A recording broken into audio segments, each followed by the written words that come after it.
5 friends shared a love for the strange and mysterious. Max, the skeptic, loved to debunk the myths. Katie, the intuitive one, felt drawn to the unknown. Ben, the tech whiz, documented their adventures. Chloe, the historian, researched the stories behind the hauntings. And Emily, the artist, sketched the eerie beauty of abandoned places. They were the ghost-hunting 5, always seeking the truth behind the shadows. Every weekend, they ventured into forgotten cemeteries, abandoned houses, and haunted forests. They sought evidence of the supernatural. They craved the thrill of the unknown. But nothing could prepare them for the night they encountered true terror. Nestled among the rolling hills of Vermont stood the Seven Sisters Inn. A veil of mystery hung over the inn. Locals whispered tales of its tragic past. They spoke of 7 sisters who died within its walls, their spirits forever bound to the old house. Built in the 1800s, the inn had once been a grand estate.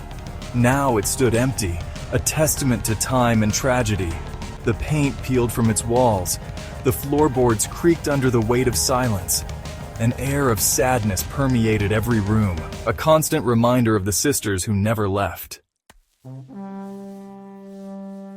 Halloween night. A full moon cast an eerie glow on the Seven Sisters Inn. The ghost-hunting 5 stood before the imposing entrance. They felt a shiver run down their spines. "Are you sure about this?" Max asked, his voice barely a whisper. Katie, her eyes sparkling with excitement, replied, "Don't be scared, Max. It's just an old house." Inside, the air was heavy with the scent of decay.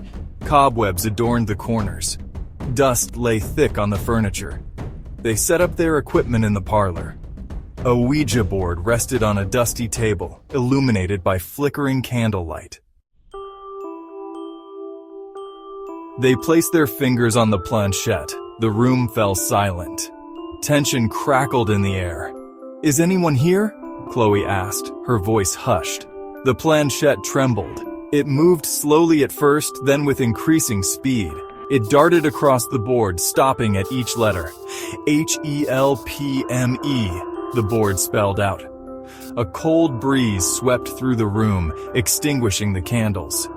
The friends gasped, plunged into darkness. Fear, raw and primal, gripped their hearts. Section 5, Unexplained Phenomena.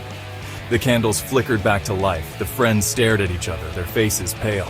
The air crackled with an unseen energy. "Did that just happen?" Ben asked, his voice trembling. The temperature plummeted. Objects moved on their own. Whispers echoed in the darkness. The ghost-hunting 5 were no longer in control. They had awakened something ancient and malevolent.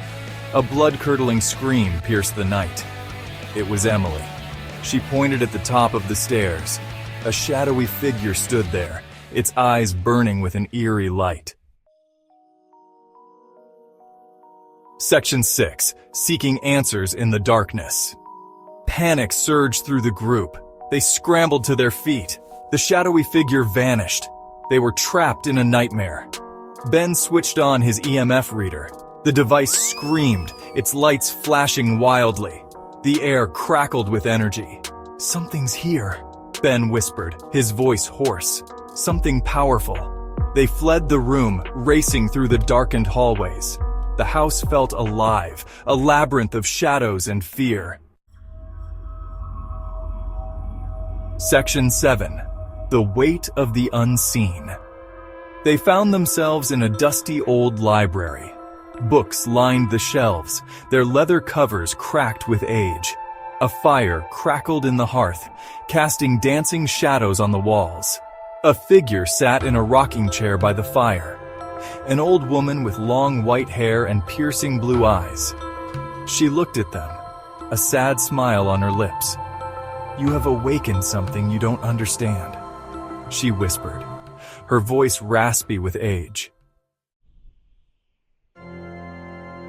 Section 8, A Haunting Conclusion. The old woman told them the tragic tale of the 7 sisters. They were victims of a terrible curse. Their spirits remained trapped in the inn, seeking solace. "Leave this place," the old woman warned, "and never return. Your presence here has angered the spirits." The ghost-hunting five didn't need to be told twice. They fled the Seven Sisters Inn, their hearts pounding with fear. As they drove away, they saw a figure standing on the porch, watching them. The old woman. Her eyes held a mixture of sadness and warning. Section 9. The lingering fear. The ghost hunting. Five never spoke of that night again, but they could never forget the terror, the feeling of being watched, the knowledge that some things are best left undisturbed. They continued their investigations, but their youthful enthusiasm was gone, replaced by a newfound respect for the unknown.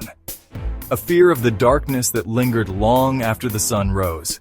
The Seven Sisters Inn stood silent once more, a testament to tragedy and terror, a reminder that some doors are not meant to be opened. Some spirits are better left undisturbed.